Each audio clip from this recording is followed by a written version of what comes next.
नमस्कार दोस्तों, एक बार पुनः स्वागत है आप लोग का हमारे चैनल पर। दोस्तों आज हम फिर जो है छत्तीसगढ़ के सामान्य ज्ञान के बारे में पार्ट 2 का वीडियो लेकर के आ चुके हैं, जो कि टोटल 245 आंसर क्वेश्चन लेकर के आए हैं। ठीक है, पार्ट 2। तो दोस्तों हमारे चैनल जो है हम हमारे चैनल पर सभी प्रकार के आंसर क्वेश्चन के बारे में यहाँ पर वीडियो बनाते हैं, जनरल नॉलेज के बारे में, जैसा कि साइंस के हो गए, कंप्यूटर के हो गए, पॉलिटी के हो गए, जियोग्राफी के हो गए, स्पोर्ट्स के हो गए, हिस्ट्री के हो गए और बहुत कुछ यहाँ पर जनरल नॉलेज का वीडियो बनाते हैं। ठीक है, अगर आप कोई भी कंपटीशन एग्जाम की तैयारी करते हैं तो हमारा चैनल आपके लिए काफ़ी महत्वपूर्ण होने वाला है। हमारे चैनल के माध्यम से आप अपनी तैयारी पूर्ण कर सकते हैं। तो चलिए दोस्तों शुरू करते हैं आज की वीडियो में और जानते हैं हम 55 आंसर क्वेश्चन के बारे में। हमने दोस्तों अपने पिछले वीडियो में 45 में लास्ट किए थे और आज का हमारा अगला क्वेश्चन 46 से स्टार्ट होकर के 100 तक जाएगा, जिससे कि हमारा 55 क्वेश्चन का टारगेट पूर्ण हो जाएगा। तो पहला क्वेश्चन है दोस्तों, छत्तीसगढ़ में परगना पद्धति का जन्मदाता था। तो परगना पद्धति का जन्मदाता कौन था? तो विट्ठल दिनकर जी। ठीक है, विट्ठल दिनकर जी थे। अगला छत्तीसगढ़ के लिए नियुक्त होने वाला प्रथम ब्रिटिश अधीक्षक था। तो कौन था? Captain Edmund. ठीक है, राइट आंसर हो जाएगा ए। अगला छत्तीसगढ़ में देवपाल मोची ने कहाँ पर नारायण मंदिर स्थापित करवाया? कहाँ पर स्थापित करवाया? तो खल्लारी में स्थापित करवाया था। ठीक है। अगला कलचुरियों के बाद किसने छत्तीसगढ़ की सत्ता संभाली? कलचुरी के बाद किसने छत्तीसगढ़ की सत्ता संभाली? तो मराठों ने छत्तीसगढ़ की सत्ता संभाली थी। अगला छत्तीसगढ़ का ब्रिटिश साम्राज्य विलय हुआ। छत्तीसगढ़ का ब्रिटिश साम्राज्य कब विलय हुआ? तो 1854 ईस्वी में विलय हुआ था। अगला छत्तीसगढ़ का प्रथम शहीद सेनानी कौन था? छत्तीसगढ़ का प्रथम शहीद सेनानी कौन था? तो वीर नारायण सिंह जी थे। ठीक है, छत्तीसगढ़ का प्रथम शहीद सेनानी। अगला है, किसे छत्तीसगढ़ का मंगल पांडे कहा जाता है? किसे छत्तीसगढ़ का मंगल पांडे कहा जाता है? तो सुरेंद्र साय जी को छत्तीसगढ़ का मंगल पांडे कहा जाता है। अगला, छत्तीसगढ़ में राष्ट्रीय जागरण के अग्रदूत थे। छत्तीसगढ़ में राष्ट्रीय जागरण के अग्रदूत कौन थे? तो पंडित सुंदरलाल शर्मा जी। चलिए अगला प्रश्न है, छत्तीसगढ़ को एक स्वतंत्र संभाग का दर्जा मिला। छत्तीसगढ़ को एक स्वतंत्र संभाग का दर्जा कब मिला?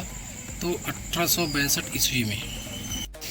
चलिए अगला प्रश्न है, सरगुजा रियासत को किस वर्ष छत्तीसगढ़ में शामिल किया गया? सरगुजा रियासत को किस वर्ष में छत्तीसगढ़ में शामिल किया गया? तो 1906 ईस्वी में शामिल किया गया। अगला, छत्तीसगढ़ किन क्षेत्रों में नरबलि की प्रथा प्रचलित थी? छत्तीसगढ़ किन क्षेत्रों में नरबलि की प्रथा प्रचलित थी? तो करौद में। ठीक है, करौद में नरबलि की प्रथा प्रचलित थी। अगला, छत्तीसगढ़ में त्याग मूर्ति की उपाधि किसे दी गई? छत्तीसगढ़ में त्याग मूर्ति की उपाधि किसे दी गई? तो ठाकुर प्यारेलाल सिंह जी को दी गई। चलिए अगला प्रश्न है, छत्तीसगढ़ में गांधी जी हरिजन यात्रा कब प्रारंभ हुई थी? छत्तीसगढ़ में गांधी जी हरिजन यात्रा कब प्रारंभ हुई थी? तो नवंबर 1933 ईस्वी में। अगला, छत्तीसगढ़ किस राज्य के साथ न्यूनतम लंबी सीमा बनाता है? किस राज्य के साथ न्यूनतम लंबी सीमा बनाता है? तो उत्तर प्रदेश के साथ लंबी सीमा बनाता है।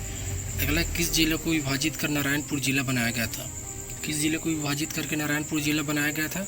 तो बस्तर जिले को विभाजित करके नारायणपुर जिला बनाया गया था। चलिए अगला प्रश्न है, किस जिले को विभाजित कर बीजापुर जिला बनाया गया था? किस जिले को विभाजित कर बीजापुर जिला बनाया गया था? तो दंतेवाड़ा को जो है विभाजित कर बीजापुर जिला बनाया गया था। अगला, निम्नलिखित में से कौन सा राज्य छत्तीसगढ़ की सीमा को नहीं छूता है? कौन सा राज्य छत्तीसगढ़ की सीमा को नहीं छूता है? तो कर्नाटका। ठीक है, यह छत्तीसगढ़ की सीमा को नहीं छूता है। अगला, छत्तीसगढ़ किस जिले में सबसे कम तहसील है? छत्तीसगढ़ किस जिले में सबसे कम तहसीलें हैं? तो नारायणपुर में सबसे कम तहसीलें हैं। अगला, रायपुर जिले से कितनी सीमाएं लगी हुई है? रायपुर जिले से कितनी सीमाएं लगी हुई है? तो 6 सीमा लगी हुई है। अगला, छत्तीसगढ़ किस जिले से होकर कर्क रेखा गुजरती है? किस जिले से कर्क रेखा गुजरती है? तो कोरिया, बलरामपुर, सूरजपुर। ठीक है, ये सभी जिले से कर्क रेखा गुजरती है। अगला, छत्तीसगढ़ राज्य की आकृति किसके समान है? छत्तीसगढ़ राज्य की आकृति किसके समान है? तो समुद्री घोड़े की समान है। अगला, छत्तीसगढ़ किस जिले का नाम परिवर्तित कर कबीरधाम रखा गया है? तो किस जिले का नाम परिवर्तित कर कबीरधाम रखा गया है? तो कवर्धा। ठीक है, कवर्धा जिले। अगला है, भौतिक दृष्टि से छत्तीसगढ़ कितने भागों में बांटा गया है? भौतिक दृष्टि से छत्तीसगढ़ कितने भागों में बांटा गया है? तो 3 भागों में बांटा गया है। ठीक है, 3 भागों में। अगला, छत्तीसगढ़ राज्य के निम्न जनपदों में मैकाल पर्वत श्रेणी किसका भाग नहीं है? तो किसका भाग नहीं है? तो रायगढ़ जिले का भाग नहीं है। ठीक है। अगला, छत्तीसगढ़ राज्य का सर्वाधिक भौगोलिक क्षेत्र किसके अंतर्गत है? किसके अंतर्गत है? तो मैदानों और नदियों के बेसिन के बीच है। ठीक है, राइट आंसर हो जाएगा सी। अगला, सरगुजा जिले का मुख्यालय कहाँ है? सरगुजा जिले का मुख्यालय कहाँ है? तो अंबिकापुर में। ठीक है, अंबिकापुर में सरगुजा जिले का मुख्यालय है। अगला, कबीरधाम जिले का मुख्यालय कहाँ है? कबीरधाम जिले का मुख्यालय कहाँ है? कबीरधाम जिले का मुख्यालय कवर्धा है। अगला है, छत्तीसगढ़ में निम्नलिखित में से कौन सा जिला मुख्यालय नहीं है? कौन सा जिला मुख्यालय नहीं है? तो बस्तर जिला मुख्यालय नहीं है। ठीक है, राइट आंसर हो जाएगा ए।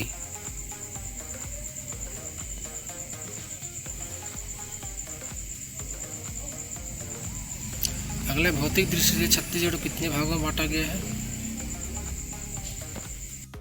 कितने भागों में बांटा गया है? तो 3 भागों में बांटा गया है।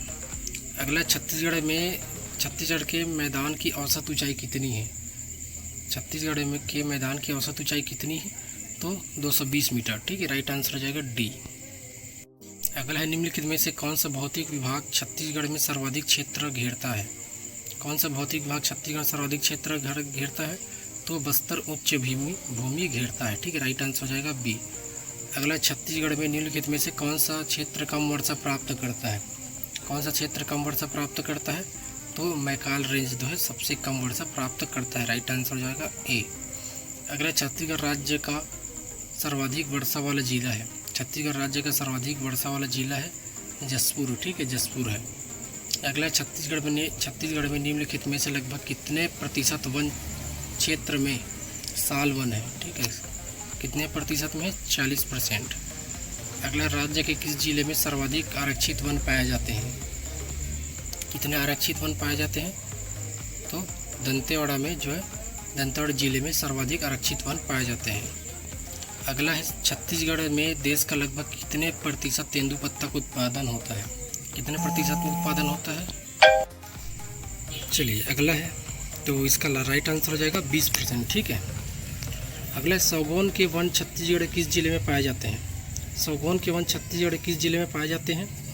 तो बिलासपुर जिले में पाए जाते हैं। ठीक है। अगला है, निम्न में से कौन सा जनपद नर्मदा बेसिन का भाग है? निम्न में से कौन सा जनपद नर्मदा बेसिन का भाग है? तो राजनांदगांव। ठीक है। अगला, छत्तीसगढ़ का वन क्षेत्रफल देश के कुल वन क्षेत्रफल का लगभग कितना प्रतिशत है? कितना प्रतिशत है? तो 8%। ठीक है। अगला, छत्तीसगढ़ के नवनीतम वन्य जीव अभ्यारण्य है। छत्तीसगढ़ के नवनीतम जीव अभ्यारण्य कौन सा है? तो भोरमदेव। ठीक है। अगला, छत्तीसगढ़ के निम्नलिखित में से किस जिले में सबसे कम वन क्षेत्र है? किस जिले में सबसे कम वन क्षेत्र है? तो जांजगीर चांपा जिले में सबसे कम वन क्षेत्र है। अगला है, छत्तीसगढ़ के निम्नलिखित में से किस जिले में सबसे अधिक वन है? किस जिले में सबसे अधिक वन है? तो सरगुजा जिले में सबसे अधिक वन है। अगला है, निम्नलिखित में से किस स्थान को साल वनों का द्वीप कहा जाता है? इसे साल वन का द्वीप कहा जाता है। तो बस्तर को साल वनों का द्वीप कहा जाता है। अगला, छत्तीसगढ़ कौन सा नेशनल पार्क प्रोजेक्ट टाइगर के अंतर्गत आता है? कौन सा टाइगर के अंतर्गत आता है? तो इंद्रावती राष्ट्रीय उद्यान जो है टाइगर के अंतर्गत, टाइगर प्रोजेक्ट के अंतर्गत आता है। अगला प्रश्न है, छत्तीसगढ़ राज्य का दुर्लभ प्रजाति का जिगर पाइथन रेटिकुलेट्स किस जिले में पाया जाता है? तो किस जिले में पाया जाता है? यह बिलासपुर जिले में पाया जाता है। अगला है, बादल खोल वन्य जीव अभ्यारण्य छत्तीसगढ़ किस जिले में स्थित है? किस जिले में स्थित है? तो जसपुर जिले में स्थित है। ठीक है। अगला है, पामेड़ वन्य जीव अभ्यारण्य छत्तीसगढ़ किस जिले में स्थित है? पामेड़ वन्य जीव अभ्यारण्य छत्तीसगढ़ किस जिले में स्थित है? तो बिलासपुर जिले में स्थित है। अगला है, भोरमदेव वन्य जीव अभ्यारण्य छत्तीसगढ़ किस जिले में स्थित है? तो किस जिले में स्थित है? तो कवर्धा जिले में स्थित है। अगला, क्षेत्रफल की दृष्टि से राज्य का सबसे बड़ा वन्य जीव अभ्यारण्य कौन सा है? कौन सा अभ्यारण्य है? तो तामोर पिंगला जो है अभ्यारण्य सबसे बड़ा है। अगला, क्षेत्रफल की दृष्टि से राज्य का सबसे छोटा वन्य जीव अभ्यारण्य कौन सा है?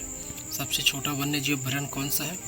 तो बादल खोल अभ्यारण्य सबसे छोटा अभ्यारण्य है। अगला, इंद्रावती राष्ट्रीय उद्यान किस जिले में स्थित है?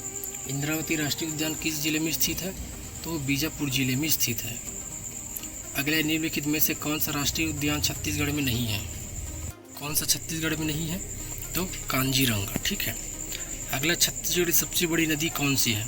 छत्तीसगढ़ की सबसे बड़ी नदी कौन सी है? तो महानदी जो है छत्तीसगढ़ की सबसे बड़ी नदी है। और आज का लास्ट प्रश्न है दोस्तों, महानदी की उत्पत्ति किस राज्य से होती है? महानदी की उत्पत्ति किस राज्य से होती है? तो छत्तीसगढ़ से जो है महानदी की उत्पत्ति होती है। तो इस प्रकार से दोस्तों आज का हमारा 55 क्वेश्चन का टारगेट पूर्ण हुआ। तो आज की वीडियो में बस इतना ही दोस्तों, हम जल्दी मिलेंगे आप लोगों से नेक्स्ट वीडियो में। वीडियो अगर अच्छा लगा तो लाइक कर दीजिएगा, शेयर कर दीजिएगा और हमारे चैनल को सब्सक्राइब कर लीजिएगा। तो मिलते हैं एक नए वीडियो में, तब तक के लिए धन्यवाद। जय हिंद, जय भारत, जय छत्तीसगढ़।